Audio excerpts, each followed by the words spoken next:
Now, I was a teenager when that happened. I don't know about you, but that was an important day in my life. Here are the keys. Go have fun. I'm sure he was worried to death, but I was like, all right.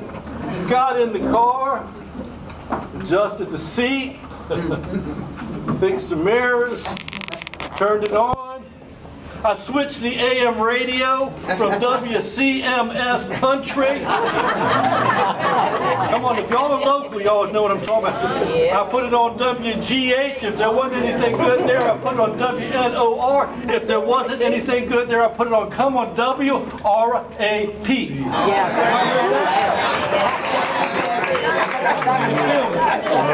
I was ready to ride. I was ready to ride. First time I called my girl up and said, I'm going to come pick you up at your house. Up to then it was, my mom will drop me off at your house. There's no way to be cool when your mom drops you off at the girl's house. That was a big day when I got those keys. And then I got my own car. That was an even bigger day. Man, it's all mine now. All that freedom. Nothing but freedom, right? Well, until I got that speeding ticket. And then had to show up in court. My dad paid a friend of his who was a lawyer to maybe get me off of that one. Then I kind of rear-ended the guy. And the insurance went up. And then I was out riding one day when my next door neighbor was a good friend of mine. He just had his learner's permit. I had my license, had his learner's permit, and I let him drive.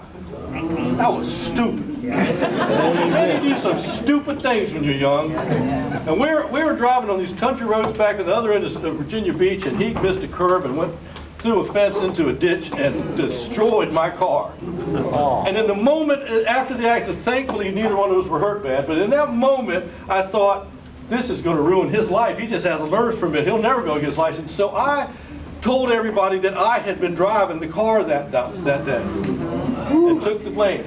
My dad was still paying the insurance, okay? I didn't realize till much later, till years later when I finally admitted to my parents, you don't remember that time? Yeah, we remember. Well, I wasn't really driving. He said, do you know how much your insurance went up when you did that? Freedom also comes with responsibility, doesn't it? Those keys bring freedom, but they also bring responsibility. And then there was my first house. Now, I'd always lived in other people's houses. I'd lived in my parents' house, maybe campus housing when I was in school, an apartment, rented several houses. And then one day, Peggy and I were able to buy our first house together, that it was our house. And I remember saying to my children, this is our house. We can paint the walls any way we want to.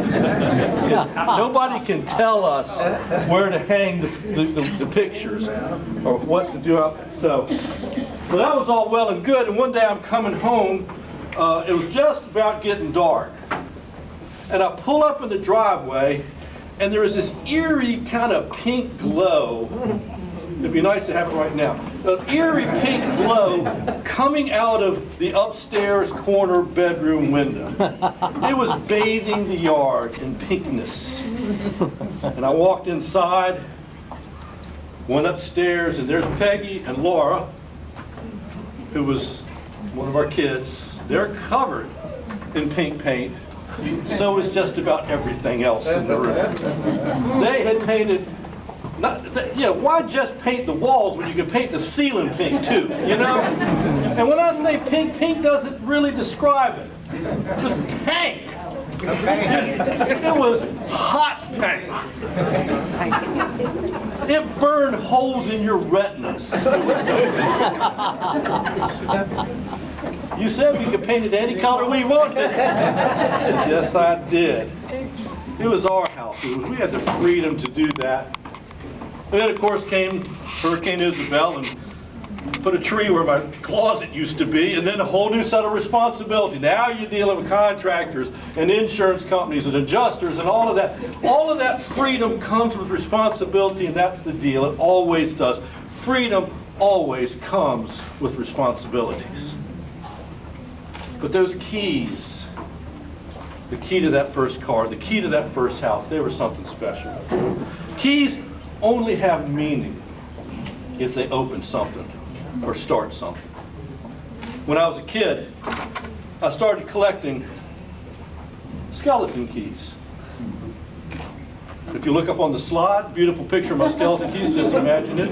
You'll just have to see where you are right now. I didn't collect them for very long, but for a while I collected these, and I was fascinated by them. And the other day when I was thinking about this message that I was going to talk about tonight, and thinking about keys, I said, I wonder where those old keys are. And I dug around the house and I found them. And I got looking at them, and it occurs to me that there is probably not a lock anymore for any one of these keys. My bedroom growing up had a skeleton key. Anybody else? You could look in the room without going in it. The term keyhole means nothing to anybody in the room. These were my keys, and I would just wonder what they went to. You know, this one right here might have been somebody's house key. It might have been their first house key. It might have been that key that they turned that lock that first time, and it was their first house. Maybe this one was someone's business. Every morning for 40 years, they used this key to open the door and go into their business. But there are no locks anymore for these keys. Which reminded me of another story, because I'm a preacher and everything reminds us of another story. I thought about the first church I worked in, a Baptist church. I didn't grow up Baptist, I'm still trying to figure y'all out. They had, in the office, they had this keyboard. Now today, keyboard is what's on this. Not a keyboard, but a keyboard. A board for keys. It was on the wall, and it was some guy had made this nice big old piece of wood. He had stained it and varnished it, and he put, the little rows of cup hooks. Neat little rows of cup hooks.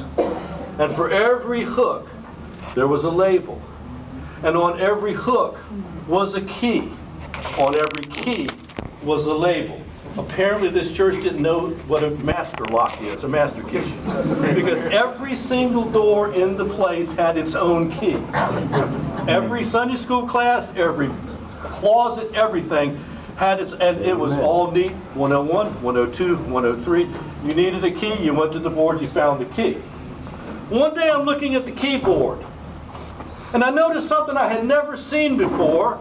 Down on the very bottom corner, on the right-hand corner, there was a hook. It had a key on it, but there was no label on the board. And I think, So I took the key off the hook, and I looked on the tag on the key. It did have a tag on the key, and on that tag were written these words: "There is no lock for this key."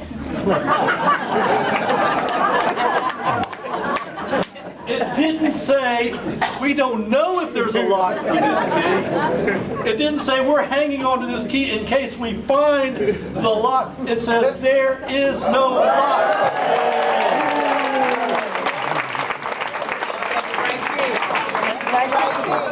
Turn the lights off. I liked it better though. Come on, Charles, you're not off the hook now. What kind of OCD person takes the time to write the label that says "there is no lock for this key" and then hang the key on the board? What possible use is there for that? And I got thinking, well, it's just kind of the way Baptists do things. We're always answering questions no one seems to be asking. We're always creating ministries that don't meet real people's needs. We're always organizing, but we don't always have a clear purpose for what we're doing. And we're always holding on to the remnant of something from the past that is meaningless today. And I thought to myself on that day as I looked at that keyboard, there's a sermon in there somewhere. One of these days, I'm going to work that into a message. Guess what, people? The day has come. I got it into a message. You're going, where in the world are you going with this? Well, you might be surprised to know that there are keys in the Bible. Yeah. If you think about it, you've seen the passage, but I don't know if you ever thought about it. The keys in the Bible actually look a lot. Oh man, I'm excited. Looked a lot like our keys today. They're a little bit bigger, a little bit bulkier, but they looked a lot like skeleton keys. And there's several places in the Bible that refer to keys. One of them is in this passage you've heard a bunch of times. When Jesus came to the region of Caesarea Philippi, he asked his disciples, who do people say the Son of Man is? And they replied, well, some say you're John the Baptist, others say you're Elijah, and still others say Jeremiah or one of the prophets. What about you, he asked, who do you say that I am? Simon Peter answered, you are the Messiah, the Son of the living God. Parenthetically, it was one of the few times Peter was right. But he was right. Jesus replied to him, blessed are you, Simon, son of Jonah. For this was not revealed to you by flesh and blood, but by my Father in heaven. And I tell you that you are Peter, you're rocky, and upon this rock I will build my church. And the gates of Hades will not overcome it. Here it is, will give you the keys to the kingdom of heaven. Whatever you bind on earth will be bound in heaven, and whatever you loose on earth will be loosed in heaven. Keys to the kingdom. Now you've heard this passage before. I would make one slight correction, not a correction, I'm not going to, supposed to correct the Bible, but Matthew was a good Jewish man. And good Jewish men didn't write the word God any more than they had to. So quite often, when there was an expression that had the word God, they might change it for heaven. So when he said, I'm giving you the keys to the kingdom of, Jesus probably said the keys to the kingdom of God. But Matthew wrote the word heaven because that's a respectful Jewish way to not take the name of the Lord in vain. And I think that's important because the idea of it being the keys to the kingdom of heaven have caused us to create all these corny jokes about Peter at the pearly gates. That somehow Peter still's got the keys, and now he's at the pearly gates of heaven, and he's the only one who can open up and let you in. And y'all all heard all those jokes about that. That is not at all what Jesus was talking about. He was talking about his Father's kingdom, the movement on earth. Amen.